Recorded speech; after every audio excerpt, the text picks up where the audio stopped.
سید المرسلین رحمۃ للعالمین مسخر کائنات خلا نور اولین احمد مجتبیٰ محمد مصطفیٰ علیہ التحیۃ والثناء کی بارگاہ میں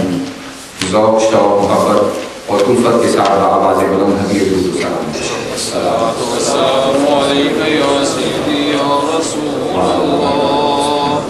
وعلی آلک واصحابک یا سیدی یا حبیب اللہ الصلاة والسلام علیک یا سیدی یا رسول اللہ وعلی آلک واصحابک یا سیدی یا حبیب اللہ نحمده ونصلي ونسلم على سيدنا ومولانا وملجأنا ومأوانا محمد سيد رسوله النبي الأمي المكي المدني الهاشمي المطلبي أما بعد فأعوذ بالله من الشيطان الرجيم بسم الله الرحمن الرحيم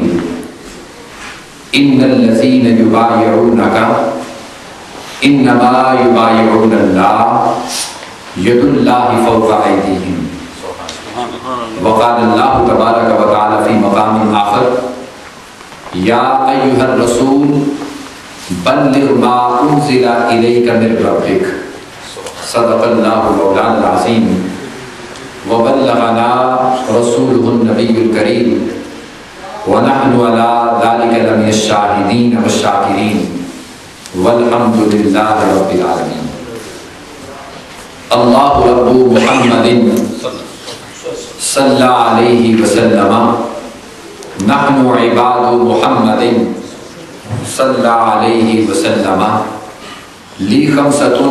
أطفي بها حر الوباء الخاتمة المصطفى والمرتضى وابنهما والفاطمة صلاة وسلاما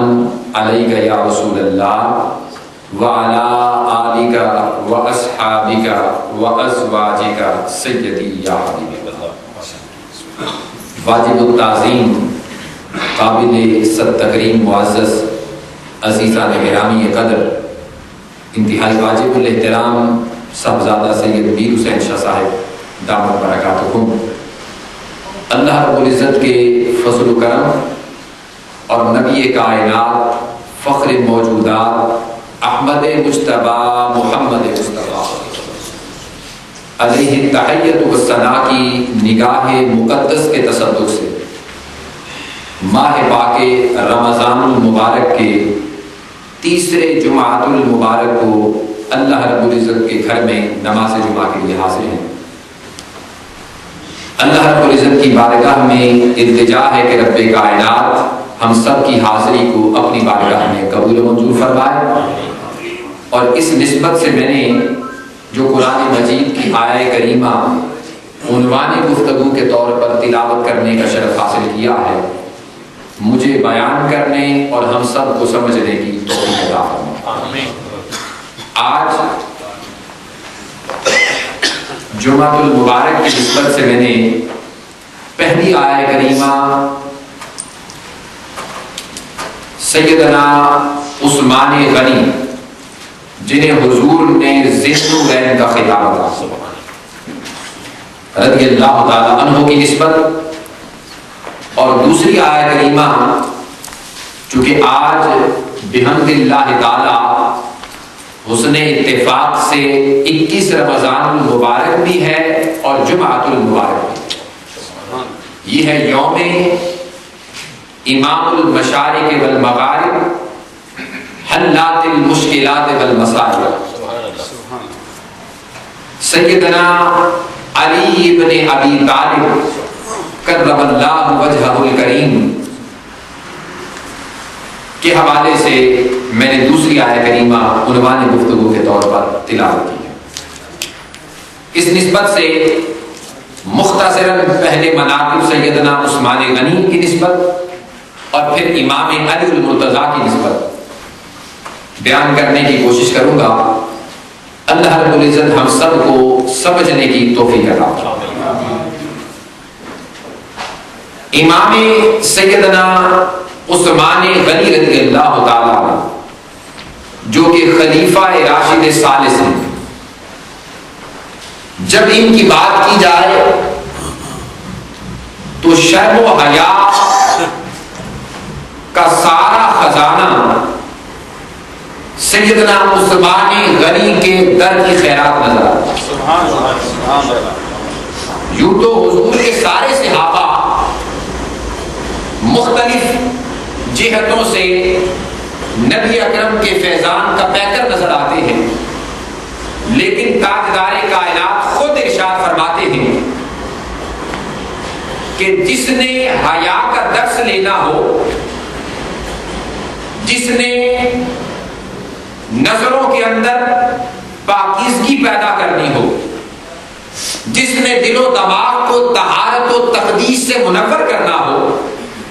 اور جس نے باطن کی کائنات کو اللہ رب العزت کی بارگاہ میں پیکر حیا بن کر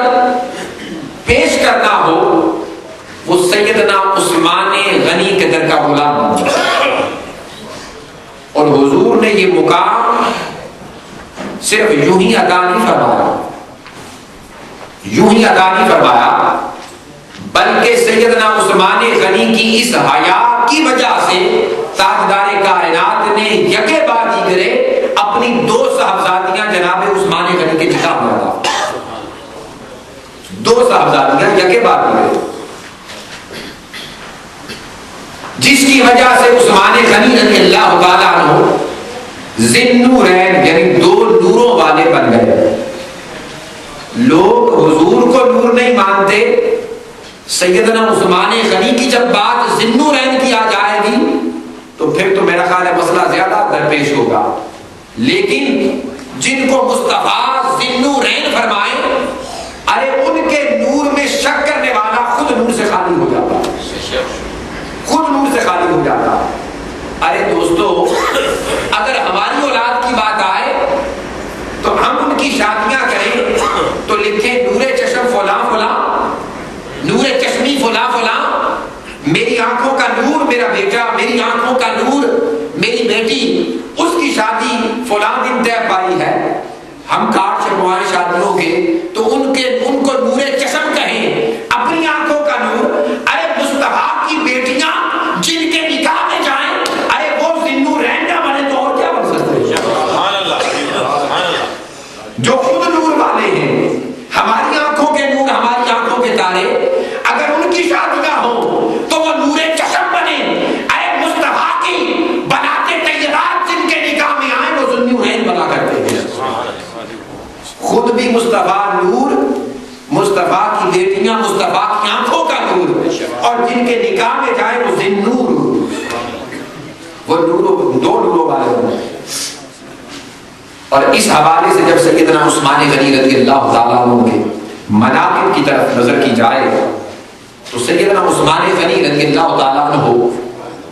کی سخاوت کی بات کرتے ہوئے جناب عثمان غنی کی حیات طیبہ کو دیتے ہیں۔ سیدنا عثمان غنی رضی اللہ تعالیٰ عنہ وہ ہستی ہیں کہ جب غزوہ تبوک میں، جس کی نسبت میں نے پچھلے جمعہ کو سیدنا صدیق اکبر اور فاروق اعظم کی نسبت حضور کی بارگاہ میں مال لٹانے کی بات کی، جب سیدنا عثمان غنی کو حضور نے دیکھا تو پوچھا عثمان تم کیا لائے ہو؟ حضور سے عرض کیے یا رسول اللہ میں تو کچھ نہیں لایا، صرف آ کے ذرا دیکھیں، اگر قبولیت کی مہر لگ جائے تو عثمان کا بیڑا پار ہو جائے گا۔ حضور علیہ السلام نے دیکھا کہ مسجد نبوی سے اونٹوں کی قطار شروع ہوتی ہے، قطار اندر قطار، سب بسب حد نگاہ تک اونٹ مال و اسباب سے لدے ہوئے ہیں۔ پوچھا عثمان یہ کیا ہے؟ عرض کیے یا رسول اللہ صرف 900 اونٹ بارگاہ مصطفیٰ میں پیش کرتا، 900 لدے ہوئے اونٹ تاجدار کائنات کی بارگاہ میں سیدنا عثمان غنی نے غزوہ تبوک کے موقع پر پیش کیا۔ یہ ہے اسلام پر قربانی اور ڈیڈیکیشن، لائلٹی، وفا